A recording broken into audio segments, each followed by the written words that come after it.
मेरे साथ शिवसेना सांसद प्रियंका चतुर्वेदी है। आज जैसे कि पत्रकार परिषद के माध्यम से आपने महिला की सुरक्षा का मुद्दा उठाया और जैसे कि दिन प्रतिदिन हम मामले देख रहे हैं, तो क्या कहना चाहेंगे, कौन जिम्मेदार है और किस तरीके से जो है सरकार को इस पे करना चाहिए? देखिए, आपको याद होगा जब यहाँ पर अंधेरी ईस्ट में एक बहुत जघन्य अपराध हुआ था, हमारी सरकार थी, किस तरीके से भारतीय जनता पार्टी ने उसके बारे में बात की थी, पर हमने उस पर तत्परता दिखाकर 18 दिन के अंदर अंदर चार्जशीट फाइल की और जो दोषी था उसको जेल में डाला।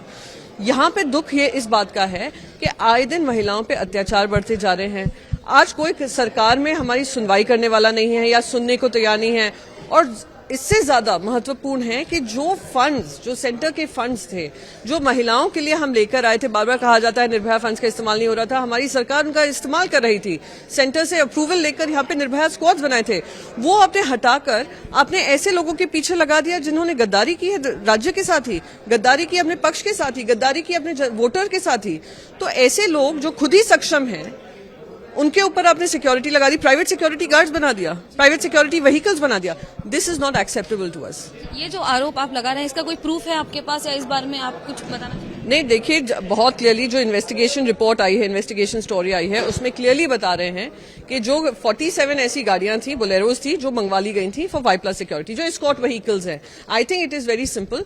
आज वो लोग हमें बता दें, ये राज्य सरकार और खास करके जो असंवैधानिक हमारे उप मुख्यमंत्री हैं, वो बता दें, वो लिस्ट दिखा दें कि कौन सी व्हीकल्स किसके लिए इस्तेमाल हो रही है। उसी में दूध का दूध, पानी का पानी हो जाएगा।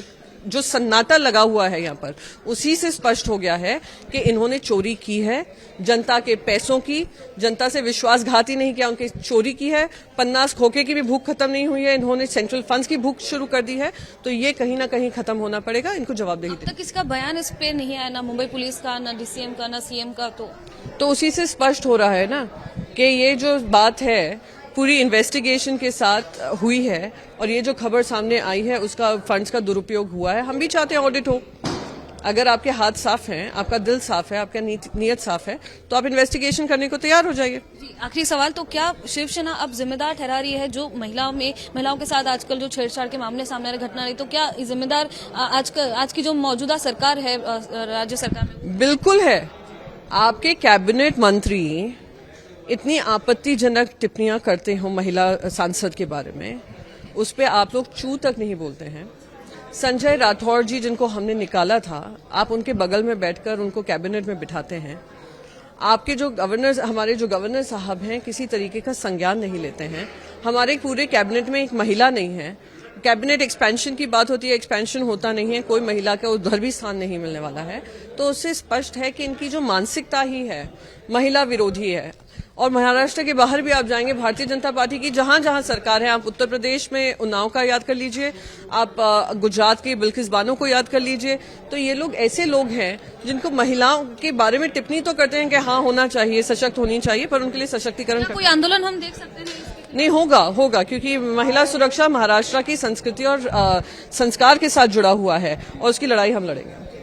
मेरे साथी प्रियंका चतुर्वेदी जी, जैसे कि उनका कहना है कि अगर इस बारे में कार्रवाई जल्द से जल्द नहीं हुई, जो कारें इस्तेमाल में लाई गई हैं वाई सिक्योरिटी के लिए, सीएम और डीसीएम की सुरक्षा के लिए, वो अगर जल्द से जल्द रिटर्न नहीं आती तो आंदोलन होगा। वहीं जो आजकल मामले मुंबई में बढ़ रहे हैं, जहां छेड़छाड़ के मामले हैं, रेप्स के मामले हैं, उसके जो जिम्मेदार हैं शिवसेना जो है कथित तौर पर ठहरा रही है राज्य सरकार को, क्योंकि निर्भया पथक जो है वो पूरी तरह से काम अच्छे से नहीं कर रहे हैं। कैमरा पर्सन अनूप कुमार रस्तोगी के साथ मैं लता शर्मा, एबीपी न्यूज, मुंबई।